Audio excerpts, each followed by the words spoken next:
तुम्हाला वर्षभरासाठी काळं तिखट मसाला करायचा आहे ना, मग सोलापूरचं प्रसिद्ध असं काळं तिखट एकदा करून तरी बघा. परत परत करा. एवढं तिखट आपलं हे चवीला भारी लागतं. उन्हामध्ये अशा कडक मिरच्या वाळवून, मिरच्या अशा चांगल्या वाळल्या ना, आपला मसाला तिखट एकदम बारीक असं तयार होतं आणि भाजीसुद्धा आपली चवीला एकदम भारी लागते आणि वर्षभर आपला मसाला खराब होत नाही. वर्ष काय 2 वर्ष आपला मसाला चांगला राहतो.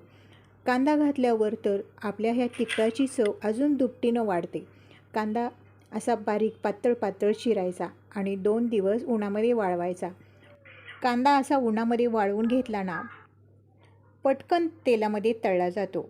आपल्या गॅसची बचत होते, तेलाची बचत होते आणि वेळेचीसुद्धा बचत होते आणि शिवाय आपला मसाला एकदम चवदार तयार होतो. आता कढईमध्ये आपण मसाले भाजून घेऊया. तीळ भाजून घेतले, जिरं मोहरी भाजून घेतली, थोडं तेल टाकून धणे भाजून घेतले. आता जास्त तेल घालून खोबरं चांगलं तळून घेऊया. आता कांदा तळून घेऊया. बघा, कांदा उन्हामध्ये वाळवून घेतला आहे, त्यामुळे बघा आपली तेलाची बचत झाली, वेळेची बचत झाली आणि गॅसचीसुद्धा बचत झाली आणि शिवाय आपला मसाला छान तयार होतो. लसूण थोडासा तळून घेतला ना, त्याचा उग्र वास कमी होतो.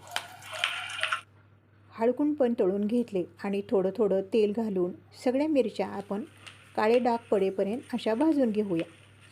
मिरच्या भाजून झाल्या, सगळे मसाले आपले भाजून झाले. गरम मसाले न भाजता न तळता घालायचे. मी आई करते त्या पद्धतीने हे काळं तिखट केलेलं आहे.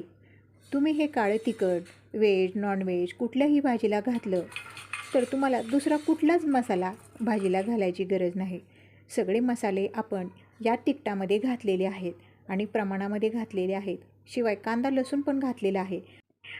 तुम्ही भाजीमध्ये हे काळं तिखट घातलं ना, तुमची कुठलीही भाजी चवदार तर होणारच, पण मसाला संपेपर्यंत रंग, सुगंध, चव आहे तशी राहणार.